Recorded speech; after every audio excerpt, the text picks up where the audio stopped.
Choosing a College by Thomas Sowell. Copyright 1989 by Thomas Sowell. This book is dedicated to Shirley Raymer, College Admissions, Preparatory Service. Introduction. With all the college guides already loading down the shelves of bookstores, what excuse can there be for publishing yet another one? This guide does not even pretend to compete with or substitute for those huge college guides that are chock full of statistics about hundreds of colleges. Neither does it attempt to match the vignettes of particular colleges and universities found in some other guides. The purpose of this book is to start you out at square one, before you even know what questions to ask, what colleges to read about, or what statistics to look up. Step by step, it builds up your knowledge of what colleges, universities, and engineering schools are all about, how and why they differ, and most important of all, what those differences mean to you when choosing where to apply. This is a how-to-do-it book, designed to help you find the kind of college that will fit your own particular goals, ability, pocketbook, and way of life. It tells you what to look for during a campus visit, how to read a college brochure so as to get what you need to know out of it, regardless of what message the college itself is trying to send. And, at the end of the process, how to evaluate the admissions and financial aid offers that come in, before deciding where you really want to go. In short, the purpose of this book is to help parents and students sort out some basic and very important questions that they need to do some serious thinking about and looking into, no matter what college they are considering. Only after these fundamentals are well understood will voluminous statistics or descriptions of particular colleges have a context in which they make sense. Many of these fundamentals are surprising, and some are quite disturbing.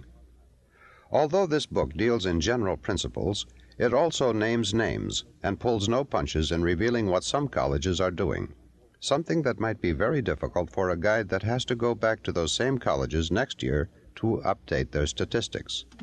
The purpose is not muckraking sensationalism, however. The purpose is to offer some practical suggestions for students and their parents. The mention of parents is not incidental, nor mere politeness. Too often, those advising students see parents as an unfortunate encumbrance to be finessed aside. But if the advice leads to disaster, as happens more than a few times, it will be the parents who will have to pick up the pieces, not the confident counselors. This book hopes to put some backbone into parents who might otherwise be intimidated by experts. Parents should never forget that it was the educational experts who, with ever larger amounts of money to spend, produced a consistently declining educational product for almost 2 decades. Beginning in the early 1960s, the test scores of American high school students declined every year from what they were the year before, on into the late 1970s.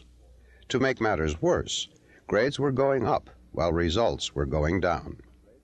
Parents and the public were deceived, not only by rising grades, but also by glowing rhetoric about the benefits of innovative education. The deception did not end there. Once the test score decline became a national scandal, educators claimed that this decline was due to an influx of disadvantaged students whose low scores brought down the average. In reality, however, the test score decline at the top was especially drastic. The number of students scoring 700 or higher on the verbal SAT in 1982 was less than half the number who scored that high in 1972. On something as important as choosing a college, parents should not defer to or be intimidated by educators who have failed so many children in so many ways for so long.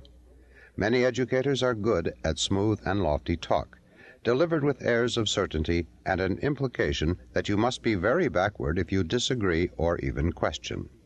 But parents and students both have too much at stake to allow themselves to be led around by the nose this way.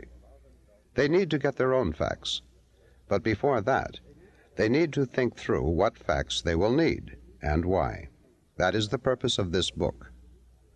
Specific colleges are discussed here, not so much to convey information about those particular colleges, but to illustrate general principles which might seem purely theoretical and abstract otherwise. If I go into certain differences to consider when choosing between Bennington College and Franklin and Marshall College, for example, the same principles can be useful if you have no intention of applying to either, but are choosing between Evergreen State and Occidental, or between Hampshire and Lafayette colleges.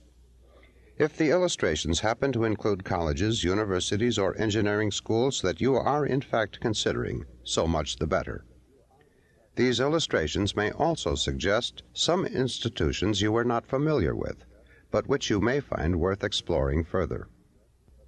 The distinctions made between particular colleges and particular kinds of colleges are not meant to be rankings in the sense of showing who is in the top 10 or among the academic elite, the most exclusive, or the like.